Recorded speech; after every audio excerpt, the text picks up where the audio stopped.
Le monde du vivant avec Jean-Yves Crétin, une vie d'entomologiste. Jean-Yves, bonjour. Bonjour. Aujourd'hui, on va aller du côté des marais ou des tourbières. Oh, on en sort là maintenant. On en sort. Oui. Alors, on va être plutôt dans des milieux secs. Secs, les teclas. Oui. Et alors, ils se nourrissent sur une plante qui s'appelle la bistorte. Ah ben pas ceux-là, non. Pas ceux-là? Non. Ah bon, je me suis trompé alors. Là, c'était la dernière. Alors, rectifié. C'était la dernière espèce qu'on a vue, qui était une espèce en voie de disparition.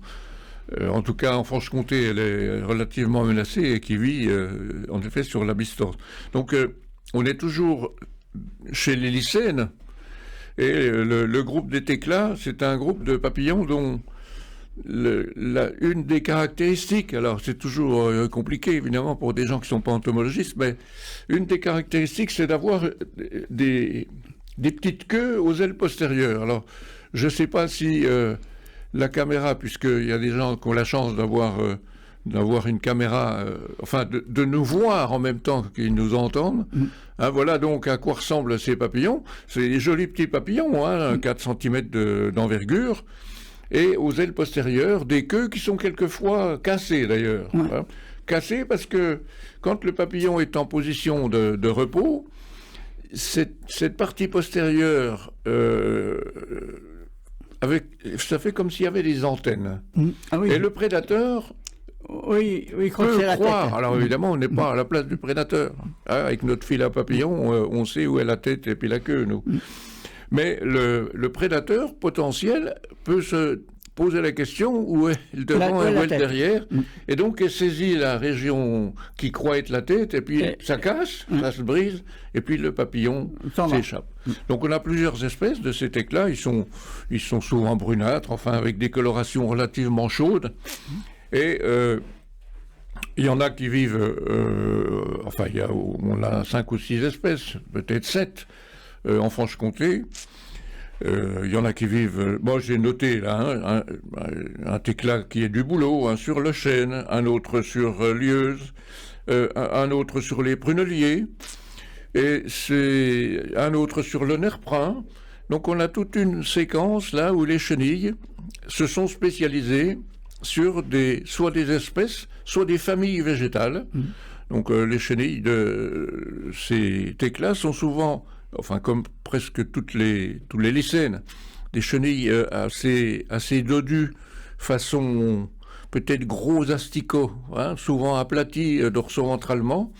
Elles sont souvent très camouflées. Alors il y en a qui sont brunes sur fond brun, d'autres vertes sur fond vert.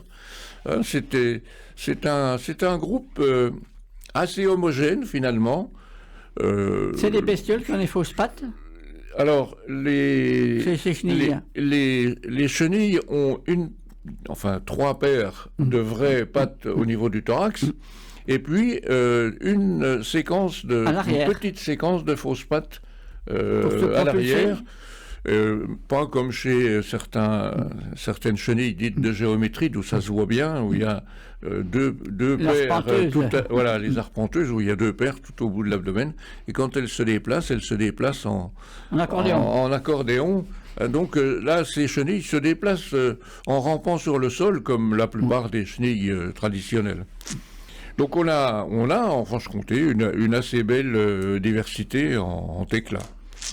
Et puis il y a cette fois ce qu'on appelle les azurés. Alors azuré, le mot tout de suite, on voit une coloration spéciale. Alors ils ne sont pas tous remarquables dans leur couleur. Il y en a qui sont vraiment d'un bleu luisant, remarquable. Le dessus étant souvent d'une coloration très différente du dessous, ce qui fait que quand le papillon se vole, il paraît bleu, puis quand il se pose, tout se passe comme s'il disparaissait. Les femelles sont souvent beaucoup plus ternes, mais ça c'est assez traditionnel chez les animaux. Les femelles assurent en quelque sorte la durabilité de l'espèce, donc elles ont intérêt, je mets intérêt avec des guillemets bien sûr, à ne pas se faire capturer par les prédateurs. Les mâles, si j'ose dire, ne pas généraliser, mais les mâles sont sans importance, sinon pour assurer la fécondation de la femelle. Mais souvent les mâles sont très actifs, alors que les femelles sont plutôt cachées dans la végétation. C'est une sorte de logique, finalement. Ça se comprend tout seul. Hein. On ne sait pas exactement si c'est ça. Mais c'est comme ça qu'on l'interprète. C'est une interprétation qui paraît anthropomorphe, qui paraît très logique. Donc dans ces azurés, on en a plusieurs, eux aussi répartis dans notre Franche-Comté. Bon, j'ai fait une liste là, on va avoir une petite dizaine d'azurés, hein, souvent donc du bleu, du bleu bien marqué, et cet ensemble des azurés va donner quelque chose d'original. C'est parmi ces azurés qu'on va trouver les myrmécophiles, ceux qui sont les amateurs de fourmis. C'est ceux qu'on va voir la semaine prochaine. Voilà, c'est ceux qu'on verra la semaine prochaine.